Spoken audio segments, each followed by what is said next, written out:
The world is laughing at Donald Trump in the United States, while journalists are furious at the president for putting their lives on the line.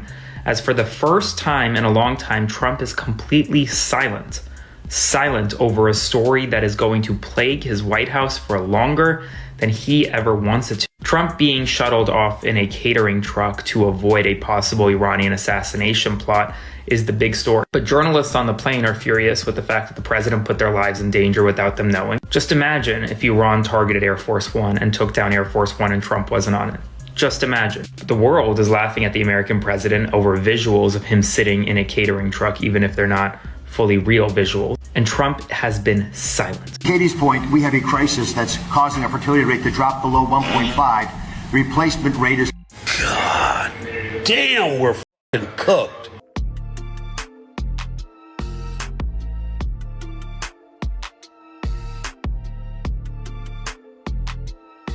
Greetings to you, my BPPN family. Welcome to Bold Perspectives Network. I'm Mr. Red. This story came out, and on its own, it's not much of a story to me because a lot of us here already know that Trump is taco. You all put it in the comments all the time. But this is far worse than being taco. The man who portrays himself to be so strong and so bold, and he's a real man, even making himself look like a general and Jesus. Yes, that dude. Did this motherfucker just birth himself? And the fucking bald eagle is holding the umbilical. What the fuck is this? He's holding the umbilical cord. And Lady Livery is giving birth to Wiggs. Are you fucking, y'all? This is so fucking disturbing. There's white folks all around, so we know we ain't a part of it, y'all. Is now told to have been whisked away in a catering truck. I wish I was a fly on the wall to see that. But you gotta understand, that right there makes us look very, very weak.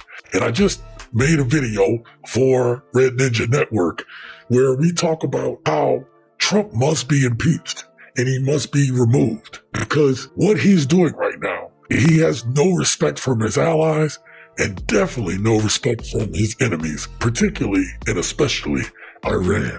I have a few things to show you on why Trump is weak and how that's going to affect us in today's video. We have much to discuss. Let's drop in. Let's get after it. I want to ask you about Iran. You have been cleared that you want the war to end.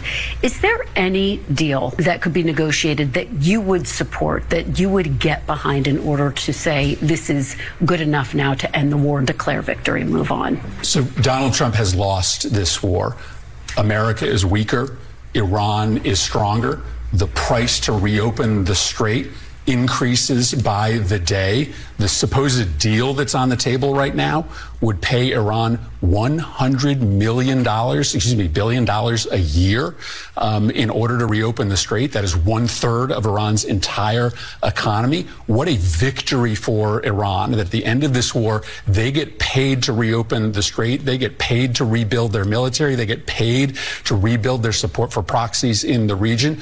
The answer to your question is yes, I will support a deal to end this war and to reopen the strait. I am prepared to support a bad deal to end this war and reopen the strait because the only deal that is available at this point in time is a terrible bad deal. But the war needs to end because every day that the war continues, America gets weaker, Iran gets stronger, and people here in the United States get screwed as prices go up and up and up. The deal that Obama had in place, even though it may not have been perfect, it actually allowed us to maintain control in that region.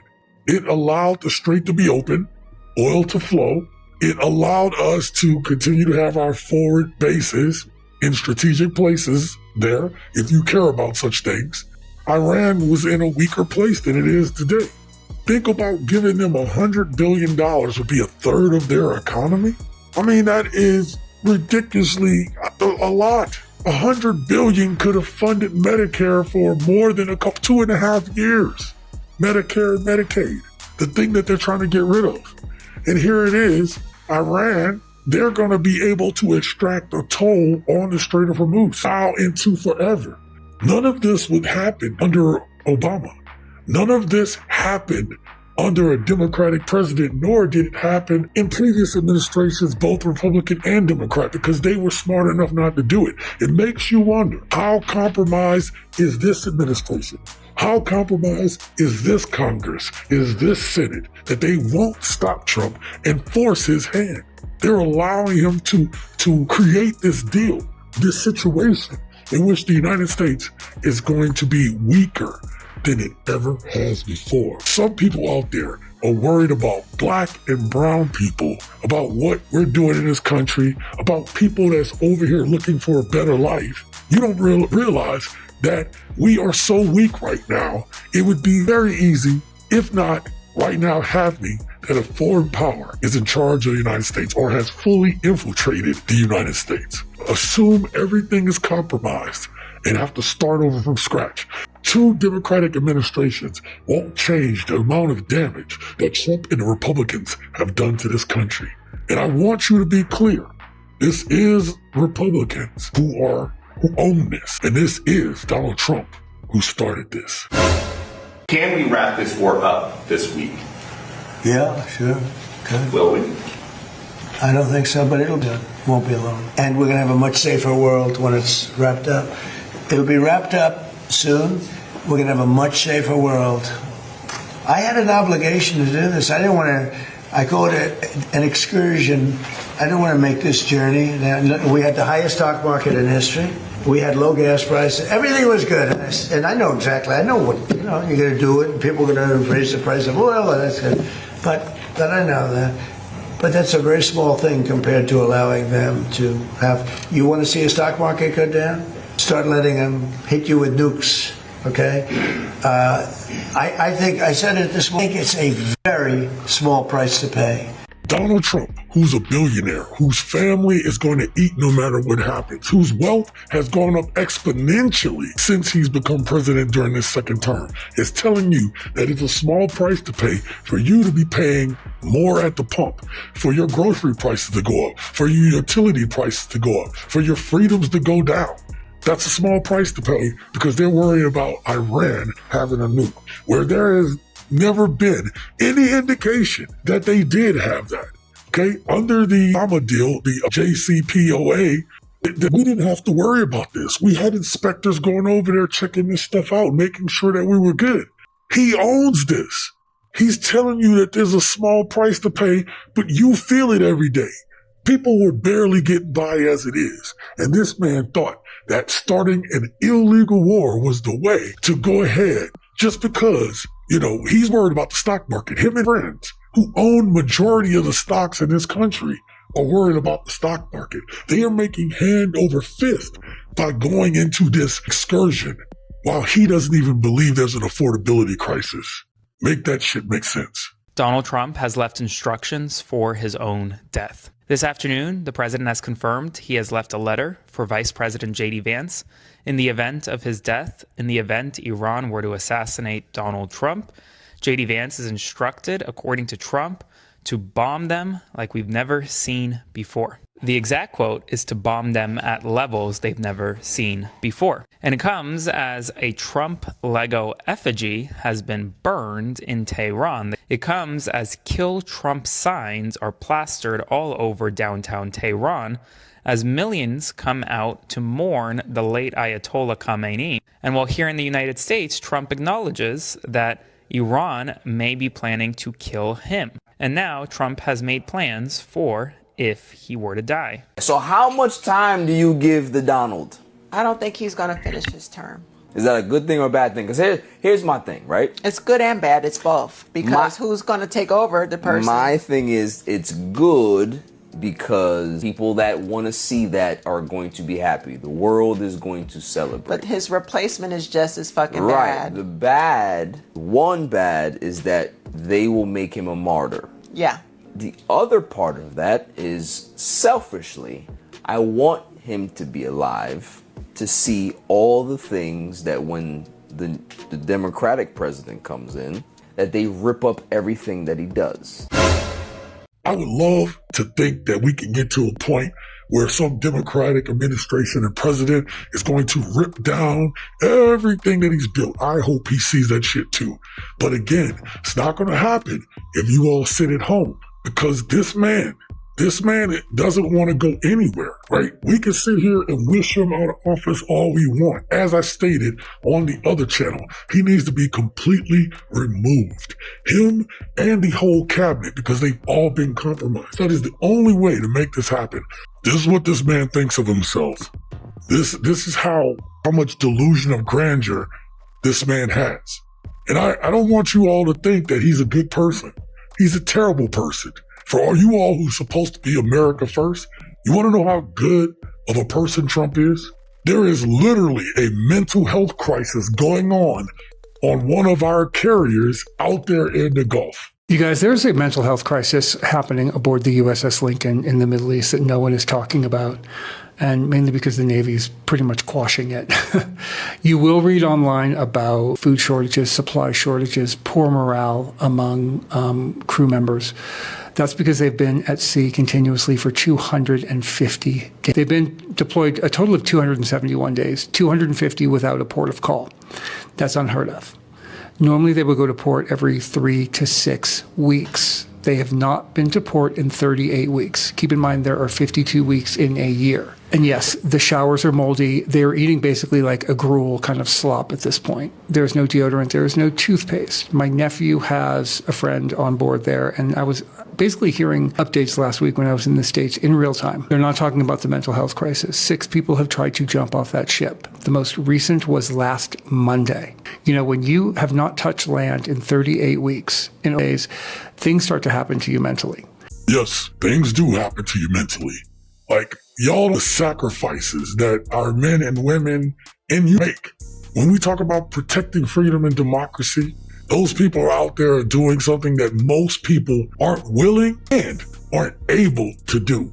But they are people just like you and I.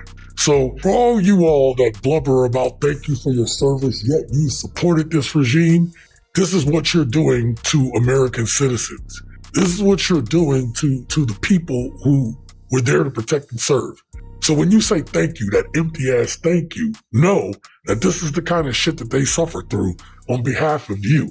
Actually, not even on behalf of you, because they don't give a shit about you. On behalf of this meaningless and pointless war. I'm really doing my best to drive the point home about how terrible this man really is. And to me, the pinnacle of it was what he said about Biden this week. Biden, who is suffering through a cancer diagnosis. Listen to what Trump had to say. He's been a sort of a moderate person over his lifetime, not a smart person, but a somewhat vicious person, I will say. If you feel sorry for him, don't feel so sorry because he's vicious. What he did with his political opponent and all of the people that he hurt a lot of people, Biden. And so I really don't feel sorry for him. You don't feel sorry for him? He didn't hurt anyone. What he did was be the president. His Justice Department, independent of him, went after criminals. You being one of them, sir. They went after criminals, people that unlawfully tried to stop a free and fair election exchange, a transfer of power that has been allowed to happen for 250 years. And somewhere getting close to that 250 year, you decided, 246 years, you decided that it wasn't good enough. You decided that you had somehow been cheated, even though you knew the fix was in for you. For you all that say that if we go ahead and celebrate that this man up out of here, if y'all say that we're wrong for celebrating, this man just said he doesn't feel sorry for his predecessor, all because he decided to break the law. He's mad at the Justice Department and him because he was going to go to jail. Make that make sense. And the thing is, by him not being prosecuted, in the future, unless we change these laws and make sure that he never happens again, a smarter Trump will get away with this shit. This is a vile and disgusting man that could say this about a person that was a head of state that served honorably. Whether you like them or not, they served honorably. This man has done nothing honorably.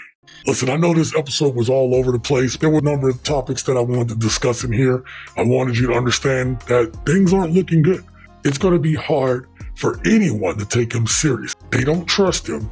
They look at him as a joke, that now he's a laughing stock. And additionally, they put that psychological warfare in his head that he can't trust anything, that he might get taken out at any time. Oh, they got him. They have him by the proverbial balls. He's done. He's cooked. And working through all the permitting to drive towards that so that we can selling clean, reliable energy to our allies in the Pacific who want to do more trade with us. I thought this was fake for a minute. I really did. I ain't gonna lie. I thought somebody added a sound effect. But here's the thing. Go back and watch this video again. Watch the face of the guy standing directly behind him. He really did that. He really fell asleep and let one rip. Leader of the free world. Katie's point, we have a crisis that's causing a fertility rate to drop below 1.5. Replacement rate. This is the fucking white people. Stay vigilant, stay engaged, stay revolutionary.